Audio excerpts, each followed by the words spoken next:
Penguin Random House Audio presents The Performance Paradox, Turning the Power of Mindset into Action by Eduardo Briceño. Read for you by Sean Patrick Hopkins, with an afterword read by the author. Note to listeners, this audiobook includes a downloadable PDF with illustrations and resources from the book. To my mother and father, who made my sister and me their highest priority. To my beloved wife Allison, who inspired me to develop a purpose and make the most of life. And to Carol Dweck, who believed in my ability to grow and showed me a life-changing path to do so. Part 1. Driving Individual Growth. Chapter 1. The Performance Paradox. Big idea. While it might seem counterintuitive, constantly performing does not improve our performance. The route to success is often not a straight line.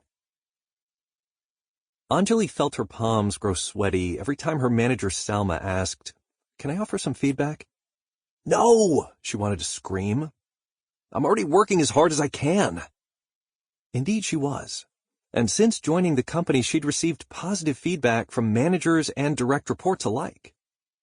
But she'd never had a manager who was also so upfront about areas where she could improve. And it was usually the logistical components of her job, which she rarely had time to stay on top of. Anjali viewed herself as an attentive, hands-on person who always put her customers first. And if she had to choose between taking a customer's call and updating the company's database, she'd pick the phone call 100% of the time. Talking to Salma made her feel like a kid again, like she couldn't get it right. The next time Salma uttered that dreaded F word, feedback, and started offering suggestions on how she could do things differently, Anjali couldn't hold back. "I'm already working as hard as I can." After a brief but painful pause, Salma smiled at her. "Anjali, no one wants you to work any harder. We want to figure out how we can make things easier for you." Anjali had never thought about it like that. She assumed all of the feedback was a veiled warning that her job was in jeopardy. When the phone rang, Gino Barbaro always leaped to answer it. If he saw a bartender or waiter reaching for the receiver, he would shoo them away. After all, this was his restaurant, his reputation, his name. At Gino's Trattoria, if he wanted something done right, he needed to do it himself. That's how Gino approached pretty much everything at the restaurant. Each day, his mind would bounce around to whatever needed to be done next, taking orders over the phone, managing the kitchen staff, ordering supplies and ingredients, cleaning, keeping on top of financial transactions, locking up at night. He didn't trust anyone to do these things as well as he would, and he didn't have the time to train them. During the 2008 recession, the restaurant started to lose money. Gino responded by putting in extra hours to make sure everything was executed perfectly. But it soon became apparent that that wasn't enough to keep the restaurant afloat. After 12 years of 70-hour weeks, he was exhausted and couldn't envision working even harder to cut costs or promote the business to get out of this hole. There weren't enough hours in the day to stop and think about what to try differently. Something had to change. There had to be a way to run a business that didn't leave him miserable, scrambling for time, and burnt out. Douglas Franco was tapped by Peruvian investment firm Enfoca to change the trajectory of its new acquisition, Educa, a Lima-based higher education company that offers courses for adults. The investment firm thought that a change in leadership would enable Educa to grow faster. Upon joining the company as CEO, Douglas observed that his new colleagues, especially those on the executive team, seemed to believe they were already optimizing the business. Douglas worried that this attitude was causing the company to stagnate and preventing the team from experimenting with new ideas. To accelerate growth, Educa would need to find new ways of doing things. Frustrated and feeling pressure to deliver success to his investors, Douglas tried to encourage his new colleagues to think critically about opportunities for improvement. But his frustration was met with resistance. His team members dug in their heels and kept trying to prove themselves rather than improve. Then when the COVID-19 pandemic broke out, student enrollment plummeted and revenues collapsed. This was not how Douglas had envisioned his new chapter. He had to find a way to get his team to stop trying to impress him and start working with him to find new solutions. And the clock was ticking. We'll come back to Anjali, Gino, and Douglas later, but now that you've heard a bit about their challenges, let me tell you about mine. Early in my career, I was the youngest investment professional at the Sprout Group, then one of the oldest and largest venture capital firms in the world. I loved being exposed to different executive teams, industries, and companies at the leading edge of innovation. And I had the exciting opportunity to serve on boards of directors alongside much more experienced and knowledgeable investors and operators. But when I think back on those days, what I remember most vividly is the incredible pressure I felt to perform. We regularly sat in meetings listening to startup teams pitch their ventures. When the entrepreneurs stepped out of the room, we'd take turns voicing our impression of the opportunity.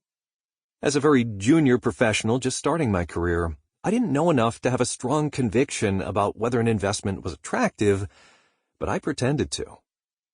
As my colleagues shared their views, I would try to decide what to advocate for. When my turn came, I left my conflicting thoughts and uncertainties unspoken to make it appear that all of my thinking pointed in one direction and that I had high confidence in my recommendation. I would pick a side, to engage in due diligence or turn down the opportunity, or to invest or not, and advocate for it with certainty. I realized that by not sharing some of my thoughts, I was withholding information that could have helped us make better decisions. This caused me anxiety because I wanted to help our team, but I was handcuffed by my belief that I needed to appear knowledgeable, decisive, and confident of my opinions. After years of this, I got very good at looking like I knew what I was doing, but inside I felt disingenuous and inauthentic. I was constantly pretending. Eventually, the chronic stress of these feelings affected my body physically. Under constant pressure, I kept my muscles contracted, so much that eventually they lost their ability to relax. It turns out that muscles are malleable, for better or for worse. Mine became shorter and harder, preventing blood from penetrating them and delivering the nutrients needed for proper functioning and healing. It became painful for me to use my hands, to type, use the computer mouse, drive a car, open doors, even brush my teeth. After seeing many specialists, I was finally diagnosed with a repetitive strain injury called myofascial pain syndrome. As time went on, my condition grew worse. I met people with the same affliction who could no longer use their hands for more than 10 minutes a day, and it terrified me. I was determined to do all I could to heal. But I suspected that what I needed to change was more than just my posture. Stuck in chronic performance. Though the stories differ, Gino, Anjali, Douglas's colleagues, and I were all suffering from the same condition, one I call chronic performance. The constant attempt to get every task done as flawlessly as possible, and then some. Maybe parts of our stories sound familiar to you. Are you always racing to check tasks off a list? Do you spend most of your time trying to minimize mistakes? Do you suppress your uncertainties, impressions, or questions to try to appear like you always know what you're doing? Would you rather walk over hot coals than get feedback? These are all signs of chronic performance. While it may seem like minimizing mistakes is a reasonable use of our time, or that appearing decisive is a wise career strategy, these habits can have a devastating impact on our skills, confidence, jobs, and personal lives. Chronic performance could be the reason you might be feeling stagnant in some area of your life. You might be working more hours or putting more effort into tasks, yet you never seem to get ahead. Life feels like a never-ending game of catch-up. That's chronic performance. Throwing more energy at tasks and problems, yet staying at the same level of effectiveness. Sample complete. Ready to continue?